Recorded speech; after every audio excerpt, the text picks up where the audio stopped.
Hey everyone, welcome to my channel. तो आज हम करेंगे क्लास 5 की मैथ्स की वर्कशीट फ्रैक्शन का चैप्टर, और ये सेकंड पार्ट है फ्रैक्शन का। इससे पहले मैं एक वीडियो अपलोड कर चुकी हूँ फ्रैक्शन की। Find the product. Product means आपको मल्टीप्लिकेशन करके आंसर निकालना है।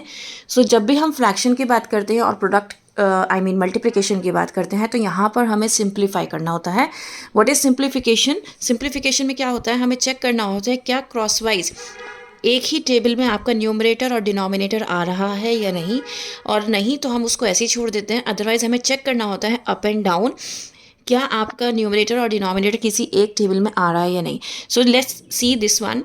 जैसे कि ये न्यूमरेटर में है 12 और 2 मेरा डिनोमिनेटर में है, तो मैं इसको कट कर सकती हूँ, क्योंकि 2 के टेबल में 2 आता है और 2 के टेबल में 6 भी आता है। हमें हमेशा एक ही टाइम्स टेबल यूज़ करना होता है न्यूमरेटर और डिनोमिनेटर को कट करने के लिए, सिंप्लीफाई करने के लिए। तो 2 टाइम्स 1 इज़ 2, 2 टाइम्स 6 इज़ 12, तो 6 बन जा 6 और यहाँ पर 1, तो दैट मीन्स 6 मेरा आंसर हो गया। ठीक है, अब हम ये वाला क्वेश्चन चेक करते हैं। हमें क्रॉसवाइज चेक करना है। सो 4 1 जा 4, 4 4 जा 16, तो 4 3 जा 12 मेरा आंसर हो गया। तो ईजी है ना ये सिंप्लीफाई करना और ये मल्टीप्लाई करना, प्रोडक्ट निकालना। Now solve. सॉल्व में क्या करना है, यहाँ पे आपको पता होना चाहिए ऑफ का मतलब होता है मल्टीप्लिकेशन। सो 3 3 जा 9, 9 + 1 10/3। ऑफ का मतलब होता है मल्टीप्लाई और 3। अब हमें क्या करना है, क्रॉसवाइज चेक करना है। सो 3 से 3 कट हो जाएगा, तो क्या रहेगी आंसर 10। ठीक है, ऑफ की जगह हमें क्या करना है, मल्टीप्लाई लगाना है। तो इसी तरीके से हमें क्या करना है, ये बाकी के आंसर्स करने हैं। Now use properties of multiplication to fill the blanks. 5/8 times with 2/7 is equals to 5/8। अब आपको ये चेक करना है, अगर ये डिजिट यहाँ पर है, यही सेम डिजिट यहाँ पर भी है, और अब हमारे पास ये डिजिट है, तो दैट मीन्स यही सेम डिजिट यहाँ पर भी आएगी 2/7। सेम केस यहाँ पर 4/6, 4/6 और 1/3। तो ये आपने एडिशन में, सब्ट्रैक्शन में ये वाली प्रॉपर्टी करी होगी। ठीक है, वही सेम प्रॉपर्टी यहाँ पर है। Now 1/2 into 1/3 into 3/4। तो इसमें हम क्या करते हैं, 2 का पेयर बना के अगर तीसरा पेयर भी रहता है, तो इसमें क्या रहता है कि आपका आंसर हमेशा सेम आएगा। अब जैसे यहाँ पे 1/2 और 1/3 का पेयर बना हुआ है, बट यहाँ पर 1/3 और 3/4 का पेयर बना हुआ है, तो दैट मीन्स ये बाहर है। लेकिन जब आप इनको कैलकुलेट करोगे तो आंसर इसका सेम आएगा।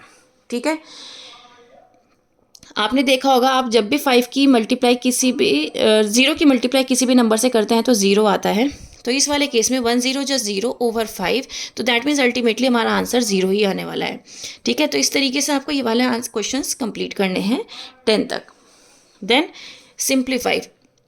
सिंप्लीफाई में 2/3 इंटू 1/7 इंटू 4/5, तो दैट मीन्स 3 आपके पास फ्रैक्शंस गिवन है, लेकिन मल्टीप्लिकेशन की फॉर्म में। तो हमें तीनों में चेक करना है हम किस तरीके से कर सकते हैं। क्या ये इससे डिविजिबल है? नो, ऐसे नहीं है। हमेशा सिंप्लीफिकेशन में आपको चेक करना है कि एक नंबर आपका न्यूमरेटर में होना चाहिए और एक नंबर आपका डिनोमिनेटर में होना चाहिए। इस केस में कोई भी नंबर एक दूसरे से कट नहीं हो रहा है, तो क्या करेंगे, हम मल्टीप्लाई करेंगे। 2 1 जा 2, 2 4 जा 8। ठीक है, अब यहाँ पर 3 7 जा 21, 21 टाइम्स 5 105, तो आंसर हो गया 8/105। अब हम ये वाला चेक करते हैं। 7 3 जा 21, 21 + 2 23/7 टाइम्स विद 23 1 जा 23, 23 + 1 24/23 टाइम्स विद 12 2 जा 24, 25/12। तो अब आप ये देखो, 23 से 23 कट जाएगा, 12 1 जा 12, 12 2 जा 24 होता है। तो अब यहाँ पर हमारे पास ऊपर रह गया है 25 और 2 जो होता है 50, और नीचे रह गया है 7, तो 50/7 हमारा आंसर हो गया। उम्मीद करती हूँ आपको समझ में आया होगा। इस तरीके से आपको इसको सॉल्व करना है। तो ये आपके क्वेश्चन 7 है, यहाँ पे इनको सॉल्व करना है आपको। नेक्स्ट आता है आपका story sums. 12 boys go to a circus, if each ticket cost rupees इतने, how much do they have to pay in all. तो आपको क्या है, कितने बॉयज़ कितने थे, बॉयज़ आपके पास थे 12। टिकट कॉस्ट कितनी है आपकी, टिकट कॉस्ट कितनी है 20 होल 3/4। सो 4 2 जा 8, 80 + 3 83/4, राइट। तो हमें क्या करना है कि हमें टोटल 12 बॉयज़ का निकालना है, क्योंकि ये एक टिकट की वैल्यू है। ठीक है, तो अब क्या करेंगे हम, 83/4 इंटू 12, सो 4 1 जा 4, 4 3 जा 12, 83 इंटू 3 क्या हो जाएगा, 3 3 जा 9, 8 सो 249 रुपीज़ क्या है टोटल कॉस्ट है 12 बॉयज़ के टिकट की। ठीक है, कॉस्ट ऑफ 1 kg स्वीट इतने हैं। What is the cost of 2.5 kg? तो हम क्या करेंगे, हमें 1 kg का पता है ना, कॉस्ट ऑफ 1 kg कितनी है 50 होल 1/2, सो 5 2 10, 100 100 1/2। अब हमें कितने केजीज की निकालनी है, हमें निकालनी है कॉस्ट ऑफ 2.5 kg की स्वीट्स की। तो उसके लिए क्या करेंगे, पहले तो 2 2 जा 4, 5/2, ये हमारे 5/2 kg हो गए ना, तो 101/2 इंटू 5/2। तो अब हम यहाँ पे क्या करेंगे, इसको सॉल्व करेंगे, लेकिन ये किसी भी तरह से डिविजिबल नहीं है, तो अब हम क्या करेंगे, इसको मल्टीप्लाई करेंगे। 101 की मल्टीप्लाई 5 से करोगे तो 505/4 आ जाएगा। ठीक है, अब हम इसको लॉन्ग मेथड से क्या करेंगे, डिवाइड करेंगे। 4 1 जा 4, माइनस करोगे 1, ये 0 नीचे उतारोगे, 4 2 जा 8, देन ये 5 नीचे उतारोगे, 4 6 जा 24। ठीक है, 1, तो 126 होल 1/4 क्या है, ये इसकी कॉस्ट है, अमाउंट है। ठीक है, इस तरीके से निकालना है। Now a man walks 3 whole 3/4 kilometer in 1 hour, how far does he goes in 1.5 hour? तो बेसिकली 4 3 जट पहले आप देख लो कि मैन कितना वॉक किया। So man walks 3 whole 3/4 kilometer, so 4 3 जट 12, 12 प्लस 3 15/4, सो 1 आवर में। ठीक है, तो 1.5 आवर में कितना करेगा, तो 1 आवर में कितने मिनट्स होते हैं, 1 आवर में 60 मिनट्स होते हैं। ठीक है, तो इंटू 60 कर दो, तो 4 2 2 जा 4, 2 3 जा 6, 2 0 जा 0, 2 1 जा 2, 2 1 जा 2, 2 5 जा 10। ठीक है, सो 15 टाइम्स 15 इज 225। तो ये 1 आवर का हमने निकाल लिया। ठीक है, अब हम क्या करेंगे, हम 1.5 आवर का निकालेंगे ना। 1.5 आवर के लिए 2 1 जा 2, 3/2 आवर्स, 3/2 आवर्स के लिए हम क्या करेंगे, 3/2 इंटू 225। ठीक है, सो हमने ये जो है ये हमारा है मिनट्स में, और ये जो है ये हमारा है आवर्स में। तो दोनों चीज़ें पहले हमारी या तो मिनट्स में होनी चाहिए या आवर्स में होना चाहिए। तो हम क्या करते हैं, या तो 3/2 आवर्स को भी हम क्या कर लेते हैं, मिनट्स में चेंज कर लेते हैं, तब हमारा आंसर इजीली निकल आएगा। और अगर हमें इसको आवर में ही रहने देना है तो हमें यहाँ पर 60 की जगह 1 से ही मल्टीप्लाई करना होगा, तो हमारा आंसर 15/4 रहेगा। तो हम क्या करेंगे, 3/2 इसको आवर में ही छोड़ देते हैं, तो हमारा आंसर 15/4 आ गया। यहाँ पर 3/2 इंटू 15/4, जब हम ऐसे करके आंसर निकालेंगे तो 15 3 जा 45, 4 2 जा 8। ठीक है, तो अब हम क्या करेंगे, इसको लॉन्ग मेथड से डिवाइड करेंगे। 8 5 जा 45। ठीक है, तो 5 होल 5/8 आपका आंसर हो गया। ठीक है, तो इतने किलोमीटर वो चलेगा, 5 होल 5/8 किलोमीटर 1.5 आवर में। आपको ये चेक करना है आपके दोनों ही चीज़ें, जैसे यहाँ पर आवर्स में गिवन है, अगर आपने इसको मिनट में चेंज कर दिया तो इसको भी आपको मिनट में चेंज करके आंसर निकालना पड़ेगा। जैसे मैंने यहाँ पर पहले इसको मिनट में चेंज कर दिया था, अब मैंने यहाँ पे आवर और मिनट दोनों लिया, लेकिन इसका आंसर गलत आएगा। मैंने इसीलिए आपको दोनों मेथड से करके दिखाया, क्योंकि बच्चे ये गलती ज़रूर करते हैं।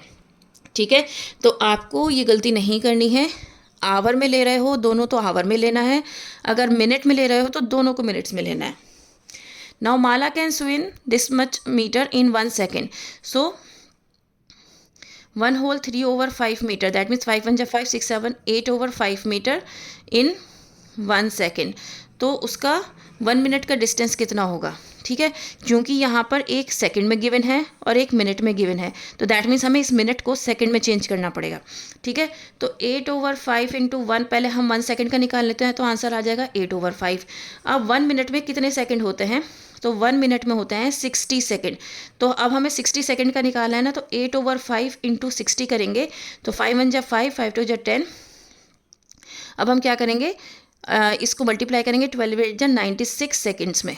दैट मीन्स 96 सेकंड्स में क्या हो जाएगा, ये माला स्विम करेगी इतने किलोमीटर। ठीक है, sorry 96 kilometer, sorry 96 meter distance cover करेगी 1 मिनट में, क्योंकि इसने इतना मीटर डिस्टेंस किया है 1 सेकेंड में, तो इतना 96 मीटर डिस्टेंस कवर करेगी 60 सेकेंड्स में। ठीक है, now find the reciprocal. Reciprocal का मतलब होता है जो चीज़ पहले न्यूमरेटर में गिवन है वो डिनोमिनेटर में चली जाएगी, और जो डिनोमिनेटर में गिवन है वो न्यूमरेटर में चली जाएगी। दैट मीन्स हमें फ्लिप करना है।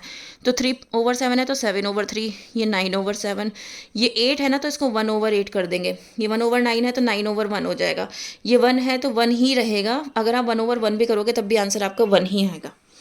ठीक है, नाउ सॉल्व। डिवीज़न का जब भी हम फ्रैक्शन में डिवीज़न करते हैं तो इसके हमें अगर जैसे इसको मल्टीप्लिकेशन साइन में चेंज करेंगे तो इसका जो राइट हैंड साइड की डिजिट होती है वो रेसिप्रोकल हो जाती है, रेसिप्रोकेट हो जाती है, तो ये हो जाएगा 1/3, और ये वाली डिजिट हमेशा सेम रहती है। अब हमें इसको क्या करना है, सिंप्लीफाई करना है। 3 से 3 कट जाएगा, आंसर रह जाएगा 1/7। डिवीज़न के साइन को मल्टीप्लिकेशन में चेंज करना है, और जो आपके राइट हैंड साइड का फ्रैक्शन है उसको रेसिप्रोकेट करना है। तो ये 6 है तो ये 1/6 हो जाएगा। ये वाला जो आपका लेफ्ट हैंड साइड का फ्रैक्शन होगा ये एज इट इज़ रहेगा। ठीक है, उसके बाद हमें चेक करना है क्या ये सिंप्लीफाई हो सकता है। येस, 3 1 जा 3, 3 2 जा 6, सो 1/8 हमारा आंसर हो गया। इस तरीके से आपको ये वाली वर्कशीट कंप्लीट करनी है। नेक्स्ट है सॉल्व। सेम क्वेश्चन है। ठीक है, पहले डिवीज़न के साइन को मल्टीप्लिकेशन में चेंज करो। इस नंबर को हम एज इट इज़ रखेंगे जैसे कि मैंने अभी बताया था, और इसी नंबर को हमें क्या करना है, रेसिप्रोकेट करना है। कभी भी आपको लेफ्ट हैंड साइड का फ्रैक्शन को रेसिप्रोकेट नहीं करना है। ठीक है, तो 7 6 जा 42/5। जब भी आपके पास इस तरह का नंबर आए आप इसको मिक्स्ड फ्रैक्शन में चेंज करो। तो 42 को डिवाइड करके देखो 5 से, 5 8 जा 40, और यहाँ पर माइनस करके 2 आ गया, तो 8 होल 2/5 इसका आंसर हो गया। ठीक है, अब ये वाला क्वेश्चन देखते हैं। 14, देन डिवीज़न के साइन को हमने मल्टीप्लाई में चेंज किया तो इसको हमें रेसिप्रोकेट करना पड़ेगा, और अब इसका हमें आंसर लिखना पड़ेगा। सो 4 3 जा 12, 3 1 जा 3, 42, सो आंसर हो गया 42। तो ये आपको क्वेश्चंस यहाँ पर सॉल्व करने हैं। ठीक है, उम्मीद करती हूँ कि ये आपको समझ में आया होगा। Please like share and subscribe. That's all. Thank